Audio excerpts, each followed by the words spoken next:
میں اپنے کمرے میں آ گئی۔ مجھ پر اس وقت بدحواسی اور گھبراہٹ سوار تھی۔ شاید میں نے بہت بڑی غلطی کر دی تھی۔ اگر اس چنگیز خان نے تایا ابا سے کچھ کہہ دیا تو میری خیر نہیں۔ مجھے تو لگا تھا کہ خاموشی سے وہ مجھے طلاق دے دے گا، لیکن میں جلے پاؤں کی بلی بنی کمرے کے چکر کاٹ رہی تھی۔ دوسری طرف فرحان کے بارے میں بھی سوچ رہی تھی۔ اگر اسے پتہ چل گیا کہ میری رخصتی اسی جمعے کو ہے تو وہ تو پتہ نہیں خود کے ساتھ کیا کر لے گا۔ میں بے حد پریشان تھی۔ پوری رات چین سے سو نہیں پائی، اس لیے صبح دیر سے آنکھ کھلی۔ جب میری آنکھ کھلی تو خیال آیا کہ فرحان سے فون پر بات کرتی ہوں، شاید وہی مجھے اس مسئلے کا کوئی حل بتائے۔ میں نے سائڈ ٹیبل پر دیکھا تو میرا موبائل وہاں نہیں تھا، حالانکہ مجھے اچھی طرح یاد تھا کہ میں نے موبائل سائڈ ٹیبل پر ہی رکھا تھا۔ میں نے تکیے کے نیچے دیکھا لیکن موبائل وہاں بھی نہیں تھا۔ میں فوراً سے بیڈ سے نیچے اتری، سائڈ ٹیبل کے دراز دیکھے مگر موبائل وہاں بھی نہیں تھا۔ اب تو میں پریشان سی ہو گئی، میرا موبائل کہاں جا سکتا تھا؟ میں کمرے سے باہر نکلی تو عین اسی وقت عقیل بھی اپنے کمرے سے باہر نکلے۔ اصولاً تو انہیں اس وقت اپنے ہسپتال میں ہونا چاہیے تھا، لیکن وہ گھر پر تھے۔ مجھے دیکھ کر کہنے لگے، تمہارا موبائل میرے پاس ہے۔ یہ سن کر میرا دل تھما تھا۔ میں نے کہا، آپ نے میرا موبائل کیوں لیا ہے؟ میرا موبائل مجھے دیں۔ کہنے لگے، فرحان نام ہے نا اس لڑکے کا۔ وہ غصے سے دانت بھینچتے ہوئے مجھ سے کہنے لگے۔ یہ سن کر میری جان نکلی تھی۔ میں ان کے پاس آ گئی۔ میں نے کہا، عقیل، آپ اسے کوئی نقصان نہیں پہنچائیں گے۔ وہ جس قدر غصے میں تھا، مجھے ڈر تھا کہ کہیں فرحان کو کچھ نہ کر دیں۔ انہوں نے میرا ہاتھ پکڑا اور مجھے اپنے کمرے میں لے گئے اور اپنا کمرہ بند کر لیا۔ یہ دیکھ کر میری جان نکلی تھی۔ اس سے پہلے کہ میں کچھ کہتی، وہ کہنے لگے کہ اگر تم یہ چاہتی ہو کہ میں اس لڑکے کا حشر بگاڑ کے نہ رکھ دوں تو چپ چاپ بنا کوئی تماشا لگائے تم رخصتی کرو گی، اور اگر تم نے کوئی الٹا سیدھا قدم اٹھانے کی کوشش کی تو یاد رکھنا ثنا، میں یہ بھی نہیں سوچوں گا کہ میرے ساتھ بعد میں کیا ہوگا، لیکن میں اس لڑکے کو جان سے مار ڈالوں گا۔ وہ بڑے غضبناک لہجے میں مجھ سے کہہ رہے تھے۔ میں تو یہ سب سن کر گم سم سی ہو گئی۔ اس شخص کی آنکھیں غصے کی شدت سے سرخ تھیں، یا شاید رات جاگنے کی وجہ سے، لیکن دیکھ کر لگتا تھا کہ وہ رات بھر سو نہیں پایا۔ میں چپ چاپ اپنے کمرے میں آ کر بیٹھ گئی۔ اس شخص کے غصے سے میں واقف تھی۔ وہ میرے موبائل سے فرحان کا نمبر جان چکا تھا۔ ہو سکتا ہے فرحان کے کوئی میسیجز آئے ہوں، پتہ نہیں اب کیا ہونے والا تھا، لیکن جو بھی ہونے والا تھا وہ برا تھا۔ میں رونے لگی۔ عامر ٹریننگ پر جا چکا تھا، ورنہ شاید وہ میری بات کو سمجھنے کی کوشش کرتا یا شاید میری مدد کرتا، لیکن نہیں، وہ اپنے بھائی کو چھوڑ کر میری مدد کیوں کرتا؟ یہاں کوئی میرا نہیں ہے۔ میں رو رہی تھی جب زیبی میرے کمرے میں آئی۔ اسے دیکھتے ہی میں نے اپنے آنسو صاف کیے۔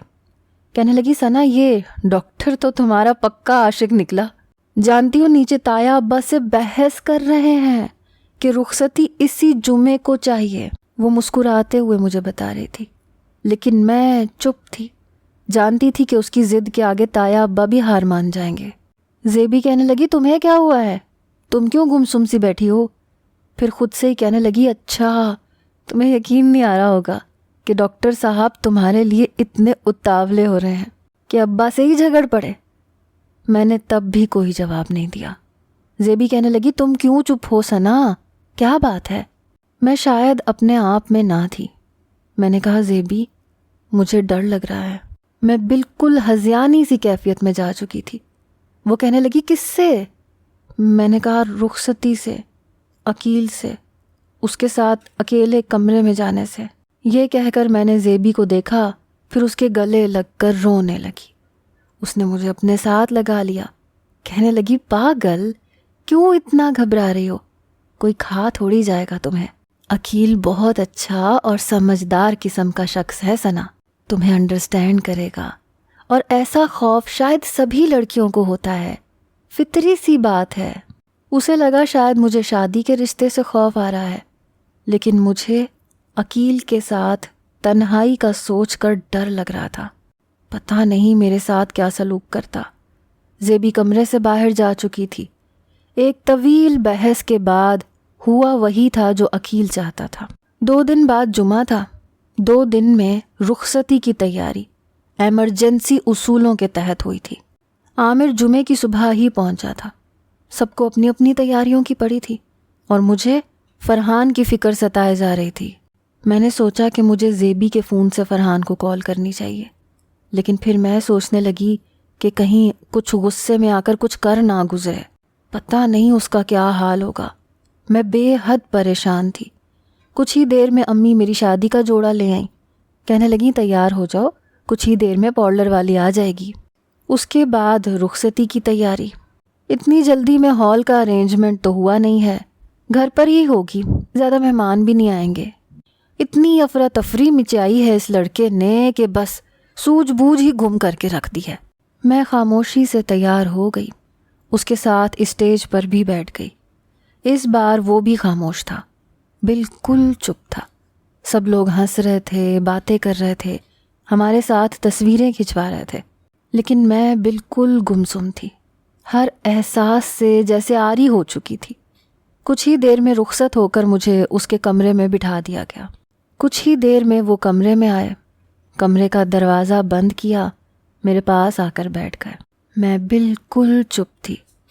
کہنے لگا اپنی شادی کے حوالے سے بہت کچھ سوچ رکھا تھا میں نے، لیکن یہ نہیں پتا تھا کہ مجھے یوں تم سے شادی کرنی پڑے گی۔ کچھ دیر چپ سا ہو گیا، پھر کہنے لگا تم نے بہت دل دکھایا ہے میرا، میں تمہارے بارے میں کبھی ایسا سوچ ہی نہیں سکتا تھا۔ اتنے صاف ستھرے کردار کی مالک تھی تم میں بہت بچپنا تھا، تم ہنستے، باتیں کرتے، عامر سے لڑتے، زندگی بھرپور طریقے سے گزارتی تھیں، لیکن کبھی میں نے تمہیں کسی بھی لڑکے کے حوالے سے سوچا ہی نہیں تھا۔ کبھی ایسا نہیں سوچا تھا کہ تم کبھی بھی کسی سے یوں افیئر بھی کر سکتی ہو، وہ بھی اس وقت جب ہمارا نکاح ہو چکا تھا۔ میرا ذہن اس بات کو تسلیم ہی نہیں کر رہا۔ بہت ڈس اپوائنٹ کیا ہے تم نے مجھے۔ پھر کہنے لگے جاؤ اپنا لباس تبدیل کر لو اور سو جاؤ۔ میں نے کہا کیوں سو جاؤں؟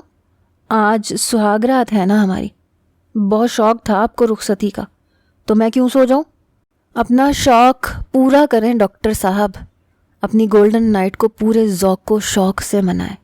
بولیں آپ کا دل بہلانے کے لیے میں کیا کروں جس سے آپ کے جذبات کو تسکین مل سکے۔ مجھ پر شاید پاگل پن سا چھا چکا تھا۔ وہ مجھے بڑی حیرت سے دیکھ رہا تھا۔ میں نے کہا کہیں تو نائٹی پہن لوں؟ ہاں وہ پہن لیتی ہوں تاکہ آپ کی ہوس کو تسکین مل سکے۔ میری بات سن کر اس کے تن بدن میں آگ سی لگ گئی۔ کہنے لگا ثنا شٹ اپ۔ میں نے کہا یو شٹ اپ۔ اس لیے تو رخصتی کی ہے نا آپ نے مجھ سے، تاکہ مجھ سے اپنی خواہش پوری کر سکیں۔ آپ کو بس اپنا آپ نظر آتا ہے، اپنی عزت، اپنی خواہش، بس آپ۔ میں تو ہوں ہی بری، کوڑ مغز، بد کردار، نہ تعلیم میں میدان مار سکی، نہ ہی آپ کے ساتھ جڑ جانے والا رشتہ ایمانداری سے نبھا سکی۔ ساری برائی تو مجھ میں ہے، بری تو صرف میں ہوں۔ پھر چھوڑ کیوں نہیں دیتے مجھے؟ فرحان سے اگر میں نے محبت کی ہے تو وجہ آپ ہے، کیونکہ نکاح کے بعد بھی آپ نے کبھی مجھ سے کسی ایسے جذبے کا اظہار نہیں کیا جس سے میرے اندر اس رشتے کے حوالے سے کوئی خوبصورت جذبہ اجاگر ہوتا۔ آپ کو اپنی برتری عزیز تھی عقیل۔ آپ نے کبھی یہ نہیں کہا کہ ثنا تم مجھے اچھی لگتی ہو، کبھی یہ نہیں کہا کہ نکاح کے بعد میرے دل میں صرف تم ہو۔ ایسا کچھ نہیں کہا، ایسا کچھ نہیں کہا کہ آپ کے لیے میں کچھ الگ سا محسوس کرتی۔ ہر وقت میڈیکل میڈیکل، بس میڈیکل۔ میں رونے لگی۔ وہ چپ چاپ میری بات سن رہے تھے۔ میں نے کہا مجھے وہ سب باتیں فرحان نے کی، وہ میری تعریف کرتا تھا، مجھ سے کہتا تھا کہ میرے بغیر نہیں رہ سکتا۔ میں نہ چاہتے ہوئے بھی اسے چاہنے لگی۔ آپ ہر وقت مجھے ڈانٹتے تھے، مجھ پر روب جماتے تھے عقیل۔ مجھے آپ سے صرف ڈر لگتا تھا، بس۔ اس کے علاوہ میرے دل میں آپ کے لیے کوئی جذبہ پیدا ہوا ہی نہیں، کیونکہ آپ نے آج تک مجھے صرف خوفزدہ ہی کیا تھا۔ اور رہ گئی آپ سے نکاح کی بات، تو مجھے علم نہیں تھا کہ زیبی کے لیے آنے والا رشتہ آپ کا تھا۔ میں سمجھی تھی کسی اور کا رشتہ آیا ہے اور وہ شادی نہیں کرنا چاہتی، اور میں آپ سے جان چھڑوانا چاہتی تھی، آپ سے، اور آپ کے ان فیصلوں سے جو زبردستی آپ مجھ پر مسلط کرتے تھے۔ مجھے لگا تھا میری شادی کسی اور سے ہو جائے گی تو میری آپ سے جان چھوٹ جائے گی، لیکن میری قسمت ہی خراب ہے۔ نہ چاہتے ہوئے انجانے میں میرا نکاح آپ سے طے ہو گیا۔ میرے دل میں نہ کل آپ تھے نہ آج ہیں۔ عقیل، مجھے آپ سے محبت نہیں ہے، نہ کبھی ہو سکتی ہے۔ اگر آج میں آپ کے سامنے دلہن بنی بیٹھی ہوں تو آپ کی محبت میں نہیں بیٹھی، بلکہ فرحان کی جان خلاصی کے بدلے میں بیٹھی ہوں، تاکہ آپ اسے کوئی نقصان نہ پہنچا سکے۔ میں رو رو کر برسوں سے بھری اپنی ساری بھڑاس نکال چکی تھی، پھر پھوٹ پھوٹ کر رونے لگی۔ وہ کچھ نہیں بولے، چپ چاپ سنتے رہے، پھر اٹھ کر گیلری میں چلے گئے۔ میں تو رو کر اب کافی ہلکی ہو چکی تھی، اپنے کپڑے تبدیل کر کے بیڈ پر لیٹ کر سو گئی۔ صبح جب میری آنکھ کھلی تو وہ صوفے پر اپنا سر پکڑے بیٹھے تھے۔ مجھے جاگتا دیکھ کر وہ میرے پاس آ گئے، میرے پاس آ کر بیٹھ گئے۔ انہیں اپنے پاس دیکھ کر میں فوراً سے پیچھے ہٹ گئی۔ وہ کہنے لگے کہ میں نہیں جانتا تھا تم میرے بارے میں اتنی زیادہ بدگمان ہو سکتی ہو۔ باخدا مجھے پتا ہوتا کہ اس وقت تم نے رضامندی کسی غلط فہمی میں دی ہے تو میں تم سے نکاح نہیں کرتا۔ میں نے عامر کو اسی لیے تمہارے پاس بھیجا تھا تاکہ تمہاری رضامندی معلوم ہو سکے۔ اس نے بس یہی کہا تھا کہ تمہیں کوئی اعتراض نہیں ہے۔ ثنا، تم سے محبت میں نے نکاح کے بعد کی ہے۔ میں جانتا تھا کہ میری زندگی میں تم آؤ گی۔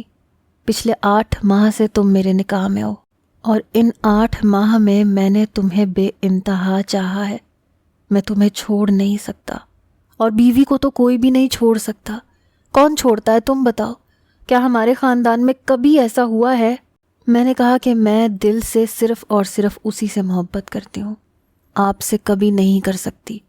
آپ کو میرے وجود سے غرض ہے تو بے شک آپ اس کے حقدار ہیں، اپنا حق لے سکتے ہیں آپ۔ میں چاہ کر بھی آپ کو روک نہیں سکتی، لیکن میرے دل پر آپ کا کوئی اختیار نہیں۔ وہ صرف فرحان کے نام پر دھڑکتا ہے، اسی کو چاہتا ہے اور اسی کو چاہے گا۔ میری بات سن کر وہ چپ سے ہو گئے، کمرے سے باہر نکل گئے۔ اس وقت بھی مجھے فرحان کی فکر تھی، لیکن میرا فون میرے پاس نہیں تھا۔ ڈر یہ تھا کہ کہیں اسے یہ نہ پتہ چل جائے کہ میری رخصتی ہو چکی ہے، وہ مر جائے گا۔ اس سوچ نے مجھے بے قرار سا کر کے رکھ دیا تھا۔ کچھ ہی دیر بعد میری امی مجھے پیار کرنے کے لیے، دعائیں دینے کے لیے ناشتہ بھی میرے کمرے میں ہی لے کر آ گئی۔ پھر ولیمے کی تیاری شروع ہو گئی۔ ولیمے کی اگلی صبح عقیل نے میرا موبائل مجھے تھما دیا، کہنے لگا اپنے فرحان سے بات کر لو۔ یہ کہہ کر اس نے اپنا وائٹ کوٹ اٹھایا اور کمرے سے باہر چلے گئے۔ شاید اپنی ڈیوٹی پر جا چکے تھے۔ میرا موبائل آف تھا۔ میں نے آن کیا تو فرحان کے بے شمار میسیجز تھے۔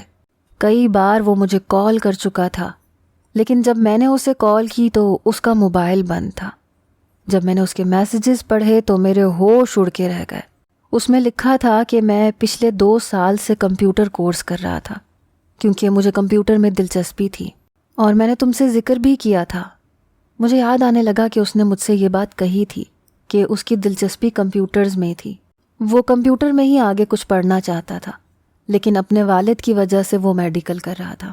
کہنے لگا کہ اس نے اپنے کورسز کی بنیاد پر باہر کے ملک میں اپنی جاب کے لیے اپلائی کیا تھا، جو کہ اسے مل گئی ہے، اور وہ دبئی جا رہا ہے۔ کسی کمپیوٹر کمپنی میں جاب ملی ہے، سارے اخراجات وہی اٹھا رہے ہیں۔ 1 سال سے پہلے وہ واپس نہیں آ سکتا، لیکن جب وہ آئے گا تو مجھے ہی اپنا بنائے گا۔ میسج میں لکھا تھا کہ میں وہاں پر جا کر بہت محنت کروں گا، اتنے پیسے کماؤں گا کہ کل کو تمہارے گھر والوں کو میرے ساتھ رشتہ کرتے ہوئے اعتراض نہ ہو۔ میرا انتظار کرنا ثنا، میں صرف تمہارے لیے جا رہا ہوں۔ امید ہے کہ جب واپس آؤں گا تو تم مجھے مایوس نہیں کرو گی۔ آخری میسج میں لکھا تھا کہ تم جواب کیوں نہیں دے رہے، اور یہ لکھا تھا کہ میں چاہتا ہوں کہ جب میں واپس آؤں تو تم اپنے ہر رشتے سے آزاد ہو چکی ہو، تاکہ ہمارے بیچ کوئی بھی رکاوٹ نہ رہے۔ اس کے میسیجز پڑھ کر میں رونے لگی۔ وہ تو دبئی جا چکا تھا۔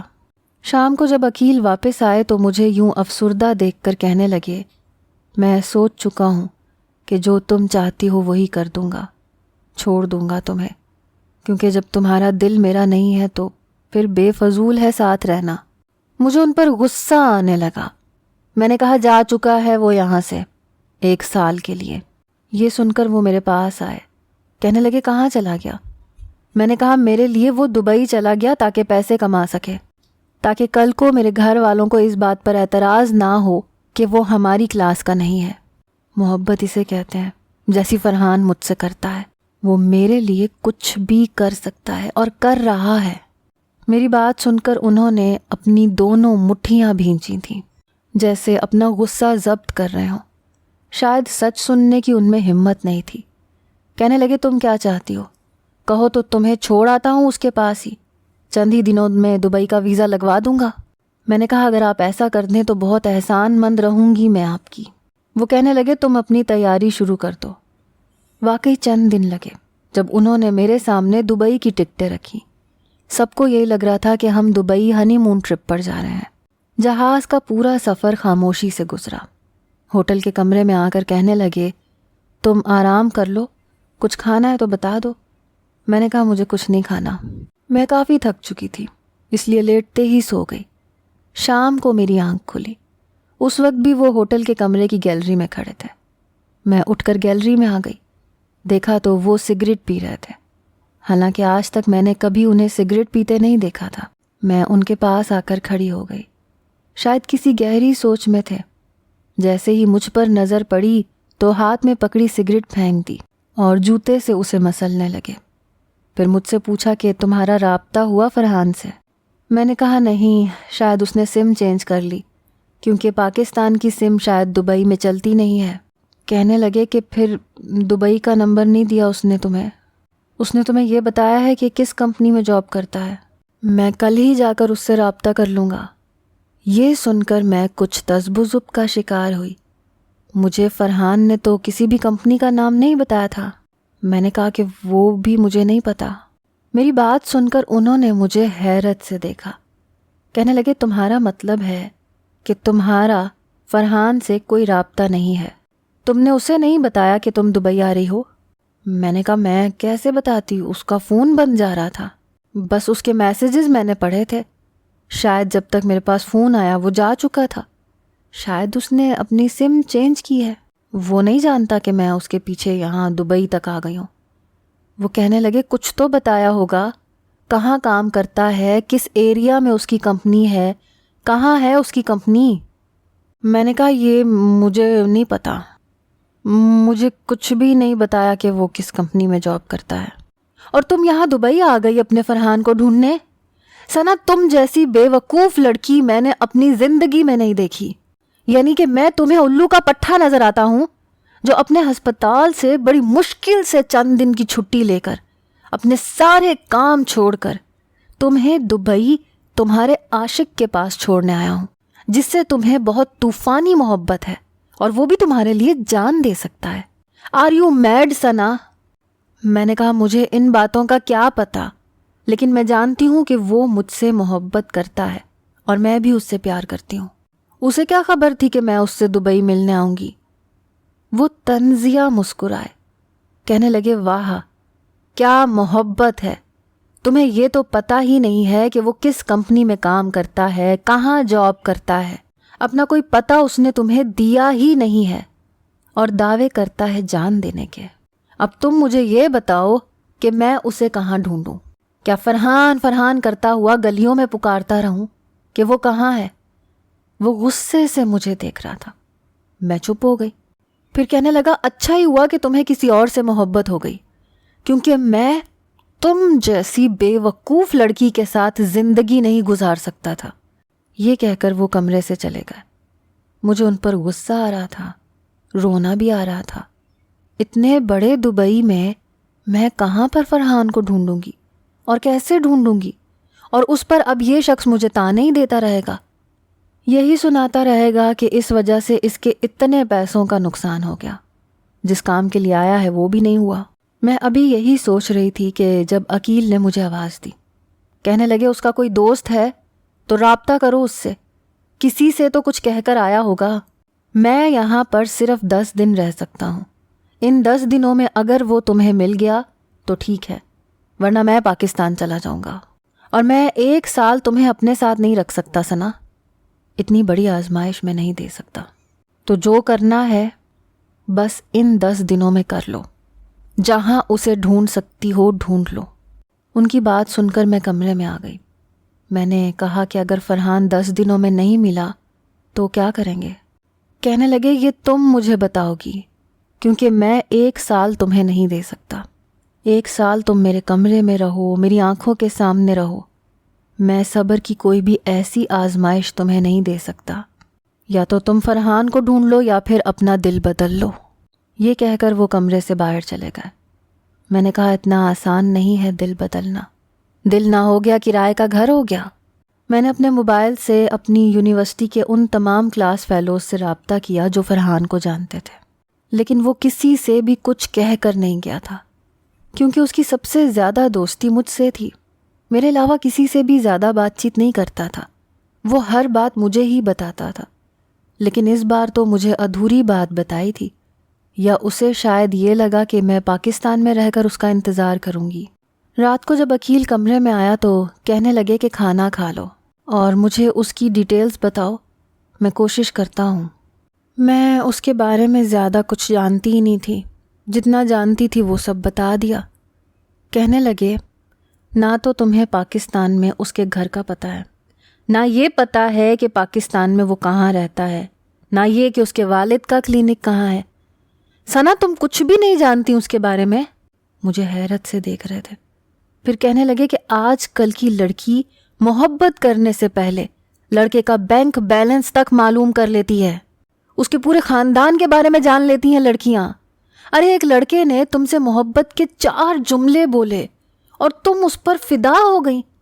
تمہارے نزدیک محبت بس اتنی ہی ہے کہ اس شخص نے تم سے یہ کہا کہ میں تمہارے لیے جان دے دوں گا، مر جاؤں گا، میں تم سے بہت محبت کرتا ہوں، اور تمہیں لگا کہ بس یہی تمہارے خوابوں کا شہزادہ ہے۔ میں نے کہا ساری محبتیں ایسی ہی ہوتی ہیں، آپ کو کیا پتا؟ آپ نے کبھی کسی سے محبت کی ہو تو پتا ہو۔ آپ مجھے بتائیں کیا ہوتی ہے محبت؟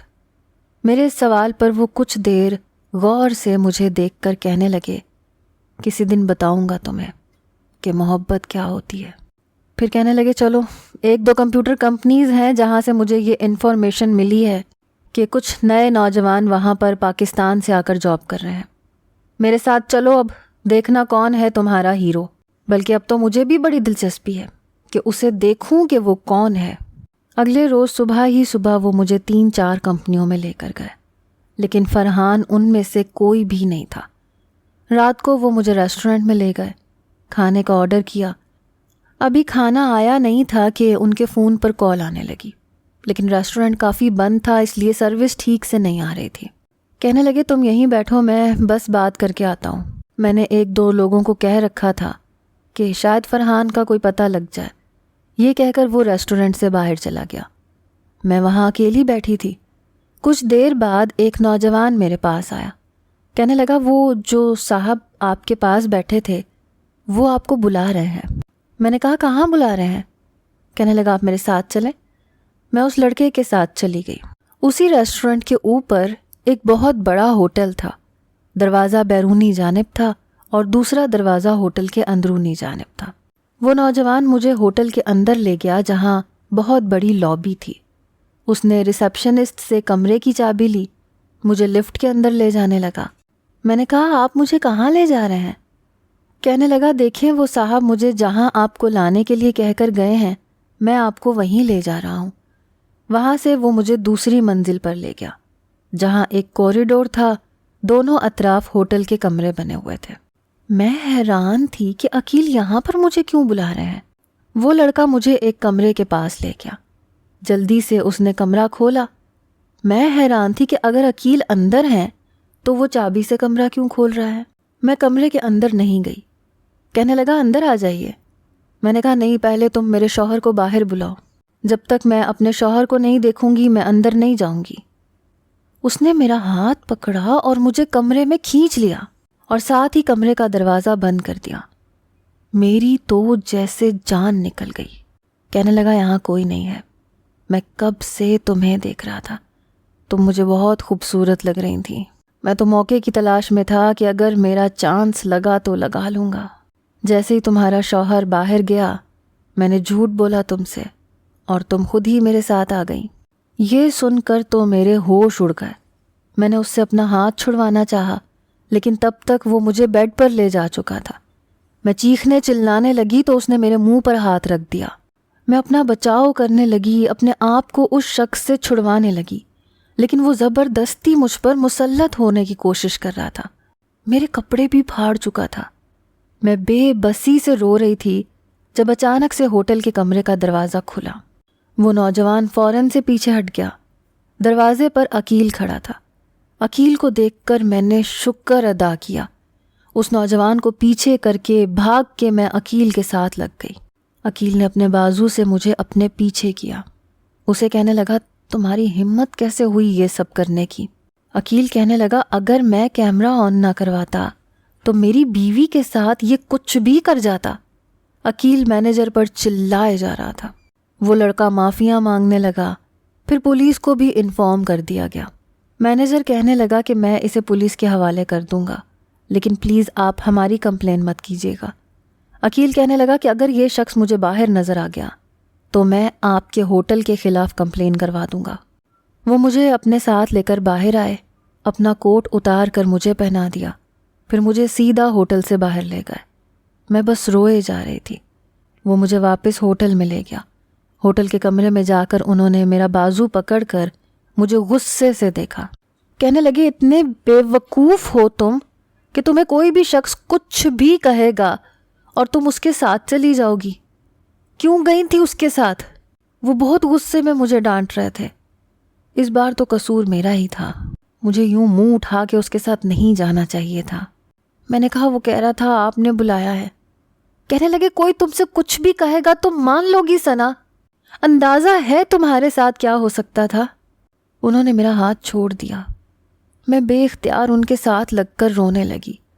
میں نے کہا، عقیل اچھا ہوا آپ وہاں پہنچ گئے، ورنہ میں سچ مچ مر جاتی۔ میں ایسی ذلت کی زندگی نہیں جی سکتی تھی۔ وہ مجھے اپنے حصار میں لے چکا تھا۔ عقیل کہنے لگے، تمہیں وہاں نہ دیکھ کر میرے ہوش اڑ گئے تھے، اور میں جانتا تھا کہ تم کوئی بھی بے وقوفی کر سکتی ہو، اس لیے فوراً سے ریسٹورنٹ کے مینیجر کے پاس گیا، اور جب اس نے ریسٹورنٹ میں لگے کیمرے کی فوٹیج دکھائی تو تم ایک نوجوان کے ساتھ ہوٹل کی اندرونی جانب جا رہی تھی۔ میں وہیں سے بھاگ کر ہوٹل پہنچا تھا، وہاں جا کر وہاں کے کیمرے کھلوائے۔ جتنی جلدی میں تمہارے پاس آ سکتا تھا پہنچ گیا، کیونکہ میں جانتا تھا کہ تمہیں کوئی بھی کبھی بھی دھوکہ دے سکتا ہے، اور تم اس کے دھوکے میں آ بھی سکتی ہو۔ تم بیوی ہو میری، میں تمہیں کسی کے ہاتھوں برباد ہوتے کیسے دیکھ سکتا تھا؟ میں کچھ بھی کرتا لیکن تمہاری حفاظت کرتا، اور شکر ہے میں وقت پر پہنچ گیا۔ مجھے اپنے ساتھ لگا کر وہ بتا رہا تھا اور میں روئے جا رہی تھی۔ پتہ ہی نہیں چلا کب میں ان کے اتنے قریب ہو گئی اور ان کی پناہوں میں کھونے لگی۔ ایک بے خودی سی تھی جو مجھ پر سوار ہونے لگی، جس کی زد میں عقیل بھی آ چکے تھے۔ چند لمحوں بعد مجھے ہوش آئی تھی، جب عقیل کی سانسوں کی آمد و رفت میں اپنے کانوں میں سن رہی تھی۔ بس تیز دھڑکتے ہوئے دل کی دھڑکنیں سنائی دے رہی تھیں، لیکن سمجھنا مشکل تھا کہ کس کا دل کس کے سینے میں دھڑک رہا ہے۔ وہ بھی بے خودی میں تھے، جبکہ میں انہیں خود سے پیچھے کرنے لگی۔ وہ اچانک میرے پیچھے کرنے پر ہوش کی دنیا میں آئے، پھر مجھ سے نظریں چرانے لگے۔ میں خود خفت میں مبتلا ہوئی۔ جب انہیں کچھ نہ سوجھا تو گیلری میں چلے گئے، اور میں خود پر افسوس کر رہی تھی کہ کیسے اتنی بڑی غلطی کر گئی۔ اگلے روز ہم ایک دوسرے سے نظریں نہیں ملا پا رہے تھے۔ البتہ کئی جگہ فرحان کو تلاش کر چکے تھے، لیکن وہ کہیں نہیں ملا تھا۔ لیکن ان دنوں میرے اور عقیل کے درمیان بے تکلفی ضرور بڑھ گئی تھی۔ میں ان سے ہر بات کر لیتی، اب مجھ پر کبھی بھی کوئی گھبراہٹ طاری نہیں ہوتی تھی۔ وہ بھی مجھ سے بہت محبت سے بات کرتے تھے۔ وہ ویسے نہیں تھے جیسا میں سمجھتی تھی۔ اکثر بات کرتے کرتے ہنسنے لگ جاتے، اپنے کالج اور یونیورسٹی کے زمانے کے قصے سنانے لگتے۔ ایک بار کہنے لگے کہ ایک لڑکی انہیں اچھی لگی تھی اور اس سے محبت بھی ہو گئی تھی۔ میں نے کہا، کیا نام تھا اس کا؟ کہنے لگے، تانیہ۔ پھر بتانے لگے کہ وہ کیسے ان سے محبت کے دعوے کرتی تھی، پھر اس کا بیرون ملک سے بہت زبردست رشتہ آ گیا تو اس نے عقیل کو چھوڑ دیا۔ کہنے لگے، اس کے بعد سے میرا مزاج بہت زیادہ چڑچڑا پن والا ہو گیا۔ مجھے بہت غصہ آتا تھا، ہر ایک سے لڑتا رہتا تھا۔ میں نے کہا کیا وہ بہت خوبصورت تھی؟ کہنے لگے بے تحاشا بہت خوبصورت تھی. ارے اسے تم جیسی لڑکیاں دیکھ کر نظر پلٹنا بھول جاتی تھیں. باتیں کرتے کرتے شاید اس کے تصور میں کھو گئے تھے. پتہ نہیں کیوں مجھے اپنے اندر بے چینی سی محسوس ہو رہی تھی. دل میں ایک شکوہ سا بھی سر اٹھا رہا تھا کہ غیر لڑکی کی اتنی تعریفیں منہ سے نکل رہی ہیں، میرے بارے میں تو کبھی تعریف نہیں کی. پتہ نہیں کیا سوچ کے وہ مسکرا رہا تھا، لیکن مجھے جلن سی ہونے لگی. میں نے جان بوجھ کر کافی کا کپ پٹخ کر سوسر کے اندر رکھا. وہ بری طرح سے چونکے. میں نے کہا کہ اگر اب آپ کو کہیں نظر آ جائے تو کیا کریں گے آپ؟ کہنے لگا کیا کروں گا، کچھ بھی نہیں کروں گا. میں نے کہا اگر مجھے فرحان مل گیا تو پھر آپ اس سے شادی کریں گے؟ میری بات سن کر گہری سانس لی. کہنے لگے جس ہسپتال میں میں کام کرتا ہوں وہاں بہت خوبصورت لیڈی ڈاکٹرز بھی ہیں، اور کچھ تو ایسی بھی ہیں جو مجھے دیکھ دیکھ کر مسکراتی ہیں، ٹھنڈی آہیں بھی بھرتی ہیں. ان میں سے پوچھ لوں گا کسی سے، جس کا بھی دل چاہے اس سے شادی کر لوں گا. میرا دل تو ان کا جواب سن کر ہی بجھ گیا. میں نے دل میں سوچا یہ تو کہتے تھے تمہاری یاد میں عمر گزار دوں گا، لیکن نہیں، مرد ذات ایسی ہی ہوتی ہے، انہیں کوئی فرق نہیں پڑتا. میں نے کہا کہ کیا اب بھی آپ کے دل میں تانیہ ہے؟ کہنے لگے ہاں، کبھی کبھی بڑی یاد آتی ہے یار، اور جب یاد آتی ہے تو نیند نہیں آتی. میں نے کہا آپ تو کہتے تھے کہ آپ کی زندگی میں کوئی نہیں ہے، آپ کو نکاح کے بعد مجھ سے محبت ہوئی تھی. کہنے لگے یار سب کہتے ہیں، آج تک کبھی کسی مرد نے سچ بتایا ہے کہ اس کی زندگی میں کتنی عورتیں آ کے جا چکی ہیں؟ کون بیوی سے ایسی باتیں کرتا ہے؟ میں نے کہا پھر آپ مجھے کیوں بتا رہے ہیں کہ آپ کی زندگی میں کوئی تانیہ بھی تھی؟ کہنے لگے تم میری بیوی تھوڑی ہو جو تمہیں جیلسی ہوگی، تمہاری زندگی میں تو فرحان ہے نا، اور تمہیں کون سا مجھ سے محبت ہے؟ چھوڑو ان باتوں کو. پتہ نہیں کیوں لیکن مجھے چین نہیں آ رہا تھا. پوری رات میں سکون سے سو نہیں پائی، اور صبح مجھے بخار ہو گیا، اور شدید بخار تھا. 2 دن عقیل نے مجھے سنبھالا، میرے سر پر پانی کی پٹیاں بھی لگاتے رہے، میرا بہت خیال رکھا. نہ چاہتے ہوئے بھی میرا دل عقیل کے نام پر دھڑکنے لگا. بخار کے ٹھیک ہوتے ہی کہنے لگے کہ بس اب 2 دن بچے ہیں، اب بتاؤ کیا کرنا ہے؟ تمہارے فرحان کا تو پتہ نہیں کہاں غائب ہے. پتہ نہیں کیوں لیکن اب مجھے فرحان کی اتنی تلاش کی خواہش نہیں رہی تھی جتنی یہاں آنے کے بعد تھی. میں نے کہا نہیں مل رہا تو چھوڑیں اسے، ساری زندگی اس کے نام پہ تھوڑی گزار سکتی ہوں. یہ بات سن کے مسکرانے لگے. کہنے لگے پھر کس کے نام پر گزار سکتی ہو؟ اب مجھے سمجھ نہیں آ رہا تھا کہ جواب کیسے دوں. دل چاہ رہا تھا کہ کہہ دوں کہ آپ کے نام پر، لیکن کہہ نہیں پائی. ایسا کریں واپسی کی ٹکٹ کروا لیں. مجھے لگتا ہے کہ فرحان بھی دھوکے باز تھا، ورنہ اپنا عطا پتہ ضرور بتاتا. سارے مرد ایسے ہی ہوتے ہیں، محبت کسی سے کرتے ہیں، شادی کسی سے کرتے ہیں، جھوٹ بولتے ہیں کہ تم میری پہلی اور آخری محبت ہو. مرد کی کبھی بھی کوئی ایک محبت نہیں ہوتی. بس میرا مرد ذات پر سے اعتبار اٹھ گیا ہے. میری بات سن کر وہ بہت ہنسنے لگے. کہنے لگے بہت جلدی عقل آ گئی تمہیں، لیکن اب یہ بتاؤ کہ واپس جا کے کیا کرو گی؟ اور یہ کہتے ہوئے وہ میری آنکھوں میں دیکھ رہا تھا، اور میں نروس ہو رہی تھی. میں نے کہا کچھ نہیں، میں نے کیا کرنا ہے، جیسے تیسے زندگی گزر رہی ہے ایسے ہی گزار لوں گی. اب اپنے منہ سے یہ تو نہیں کہہ سکتی تھی نا کہ آپ کے ساتھ گزار لوں گی. ظاہر ہے زندگی تو گزارنی ہے. کہنے لگے لیکن ذرا تفصیل سے سمجھاؤ مجھے، جیسے تیسے کیسے؟ ابھی تو میرے نکاح میں ہو. میں نے کہا ہاں ایسے ہی گزار لوں گی آپ کے نکاح میں ہوتے ہوئے. مجبوری بھی تو ہے نا، کیا کریں؟ فرحان تو مل نہیں رہا نا، اور نہ آپ کو تانیہ مل سکتی ہے. کہنے لگے لیکن میں تو تمہارے ساتھ ایسی زندگی نہیں گزاروں گا، یہ جیسے تیسے والی زندگی مجھے نہیں گزارنی. ان کی بات سن کر میرا دل زور زور سے دھڑکا. کہنے لگے میں تو اس کے ساتھ زندگی گزاروں گا جس کا دل میرے نام پر دھڑکتا ہو. سوچ رہا ہوں ہم جاتے ہی ڈاکٹر آئمہ سے بات کروں، مجھے یقین ہے وہ مجھے پسند کرتی ہے. میں نے ان کا ہاتھ پکڑا اور اپنے دل کے مقام پر رکھ دیا. اس وقت زور زور سے دھڑک رہا تھا۔ میں نے کہا عقیل آپ مجھے کبھی نہیں چھوڑیں گے، اس لیے کیونکہ میرا دل اب صرف آپ کے نام کی مالا کہتا ہے، مجھے نہیں رہنا فرحان کے ساتھ۔ اللہ کرے وہ کبھی بھی نہ ملے مجھے، اور نہ کبھی آپ کو تانیہ ملے۔ یہ سب باتیں میں آنکھوں میں آنکھیں ڈال کے نہیں کہہ سکتی تھی، اس لیے آنکھیں بند کی اور جو منہ میں آیا وہ کہہ دیا، کیونکہ اگر اب بھی نہ کہتی تو پھر شاید بہت دیر ہو جاتی۔ انہوں نے میرا ناک پکڑ کے دبایا، کہنے لگے بس یہی سننا تھا، میری زندگی میں کوئی تانیہ نہیں ہے، صرف تم ہو۔ مجھے پتا تھا کہ بیوی کبھی بھی شوہر کی زبان سے دوسری عورت کی باتیں برداشت نہیں کر سکتی، اور مجھے اپنے رشتے پر پورا بھروسہ تھا۔ ہماری قسمت کو اس پاکیزہ رشتے نے جوڑا ہے، تو ممکن ہی نہیں کہ تم کسی اور کے پاس چلی جاؤ۔ پھر کہنے لگے بس 2 دن بچے ہیں، میرے خیال سے ان 2 دنوں میں ہمیں اپنا چھوٹا سا ٹرپ منا لینا چاہیے، کیا خیال ہے؟ میں کیا کہہ سکتی تھی، میں نے فرما بردار بیویوں کی طرح سر جھکا دیا۔